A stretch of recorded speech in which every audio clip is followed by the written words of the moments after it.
మల్లారెడ్డి గారు అయితే ఉన్నారు. మా అన్నతో మాట్లాడే ప్రయత్నం చేద్దాం ఒకసారి.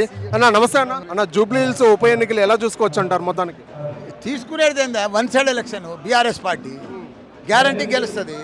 ఎందుకంటే మా కేసీఆర్ ఉన్నప్పుడు దిల్దార్ సీఎం ఆయన కేసీఆర్. ఆయన లెక్క దిల్దార్ సీఎం ఎవ్వరు లేరు, భారతదేశంలోనే లేరు.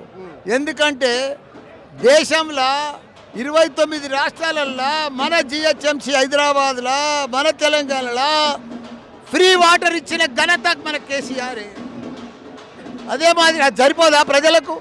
అంతకుముందు కేసీఆర్ రాకముందుకు 2014 కంటే ముందు నీళ్లు లేకుంటుండే, బిందెలతో కొట్లాడుతురు, నల్లెల కాడ పంచాది, నీళ్ళకు దొరకకపోవు. అసంటిది ఫ్రీ ఇంటింటికి నీళ్ళు ఇచ్చి, నల్లిప్తే ప్రతి ఇంట్లో నీళ్ళు ఇచ్చి ఫ్రీ వాటర్ తెచ్చిన ఘనత మన కేసీఆర్. అంటే ఏం చెప్తారు జూబ్లీ హిల్స్ ఉప ఎన్నికల సందర్భంగా ప్రజలకు ఏం చెప్పబోతారు? జూబ్లీ హిల్స్ ఒకటే చెప్తున్నా, జూబ్లీ హిల్స్ ప్రజలకు, అక్కలకు, చెల్లెళ్లకు, అన్నలకు, తమ్ముళ్లకు మన గోపి అన్న ఆత్మశాంతి కావాలంటే మీరందరూ కూడా జూబ్లీ హిల్స్ ఓటర్స్ అందరూ కూడా మా సునీతమ్మ చెల్లెకు ఓటేసి భారీ మెజార్టీతో గెలిపిస్తే ఆయనకు ఆత్మశాంతి అవుతుందని కూడా మీ అందరికి కూడా మనవి చేస్తున్నాం. ప్రస్తుతం లక్ష్మారెడ్డి గారు అయితే మనతో పాటు ఉన్నారు, బీఆర్ఎస్ నుంచి ఎమ్మెల్యే అభ్యర్థి. మేడంతో మాట్లాడే ప్రయత్నం అయితే ఒకసారి చేద్దాం మనం. మేడం నమస్తే మేడం. అంటే ఉప ఎన్నికలు, ఈ జూబ్లీ హిల్స్ ఉప ఎన్నికలు ఎలా ఉండబోతున్నాయి? ప్రజలందరూ కూడా బీఆర్ఎస్ పార్టీకి ఎప్పుడెప్పుడు పట్టం కడతామా అని ఎదురు చూస్తున్నటువంటి సందర్భంలో వచ్చినటువంటి బై ఎలక్షన్ ఇది. తప్పకుండా బీఆర్ఎస్ పార్టీకి కారు గుర్తుగా ఓట్లేసి కేసీఆర్ గారి నాయకత్వాన్ని బలపరుస్తారు జూబ్లీ హిల్స్ ప్రజలందరూ కూడా. ఆపోజిట్ చూసుకుంటే నవీన్ యాదవ్ గారు ఉన్నారు కాంగ్రెస్ నుంచి, ఈ పక్క నుంచి అయితే మాగంటి సునీత గారు అయితే ఇక్కడ బరిలో నిలుచుకున్నారు. అంటే ఈ ఉప ఎన్నికలు ఎలా హీట్ ని కొనసాగిస్తారు? బీఆర్ఎస్ పార్టీ క్యాండిడేట్ గురించి మేము ప్రచారం చేస్తాం. కాంగ్రెస్ పార్టీ ఎవరైనా చూడం, మా బలాలు మాకున్నాయి. కాంగ్రెస్ పార్టీ వైఫల్యాలను మేము ఎత్తి చూపుతూ బీఆర్ఎస్ పార్టీ అభ్యర్థికి ఓట్లు వేయండి అని చెప్పేసి మేము ప్రచారంలో దిగబోతా ఉన్నాం. ఎందుకంటే కాంగ్రెస్ పార్టీ ఈ 2 సంవత్సరాల కాలంలో ప్రజలకు ఇచ్చినటువంటి హామీలను కూడా తుంగలో తొక్కి డైవర్షన్ పాలిటిక్స్ చేస్తూ ప్రజల్ని మోసం చేస్తూ ప్రజాపాలన ప్రజా వంచన పాలనలాగా మారుస్తూ వస్తున్నటువంటి సందర్భంలో వాళ్ళు ఇచ్చినటువంటి హామీలు ఏమి నెరవేర్చలేదు. కాబట్టి బాకీ కార్డులు కూడా మా బీఆర్ఎస్ పార్టీ తయారు చేసింది. వాటిని ఇంటింటికి తిరుగుతూ ప్రచారం చేసుకుంటూ వాళ్ళ వైఫల్యాన్ని ఎత్తి చూపుతూ బీఆర్ఎస్ పార్టీకి గార్డు గుర్తు కొట్టేయమని చెప్పేసి అడుగుతాం. జూబ్లీ హిల్స్ పై మీ ప్లాన్ ఆఫ్ యాక్షన్ ఎలా ఉండబోతుంది? మా అధిష్టానం ఏదైతే నిర్ణయం తీసుకుంటుందో ఆ యాక్షన్ పైన మేము ముందుకెళ్తాం. ప్రస్తుతం మనతో పాటు అయితే శ్రీనివాస్ గౌడ్ అని ఉన్నారు. అన్నతో మాట్లాడే ప్రయత్నం చేద్దాం.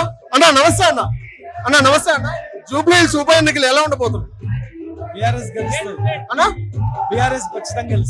ఆల్రెడీ ఉప ఎన్నికలు జోరుగా సాగుతోంది. ఇక్కడ నవీన్ యాదవ్ గారిని కాంగ్రెస్ పార్టీ నుంచి స్పష్టంగా నిలబెట్టింది. అంటే మాగంటి సునీత గారికి నవీన్ యాదవ్ కి తేడా అంటే ఏం చెప్తారు?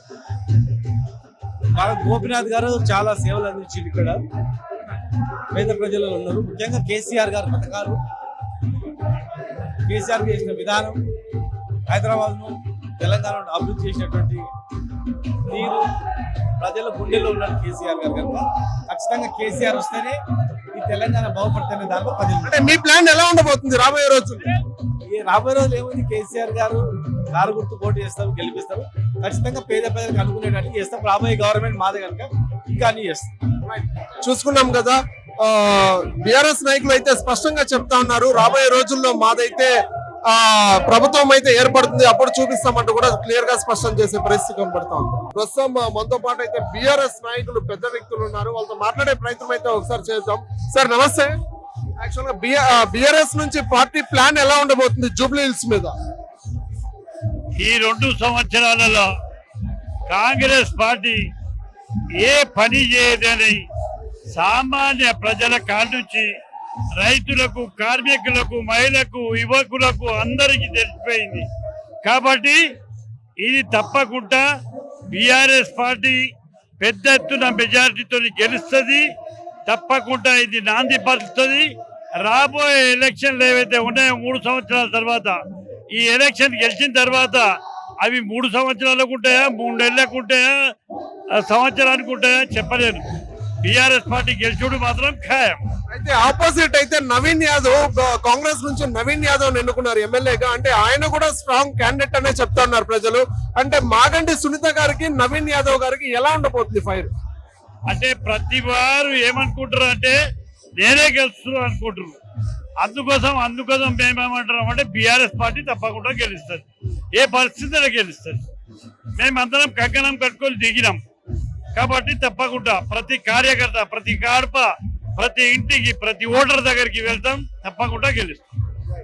అంటే అన్న ఇప్పుడు రాబోయే రోజుల్లో మీ ప్రచారం అయితే కొనసాగబోతుంది, దాని ప్లాన్స్ ఏంటి?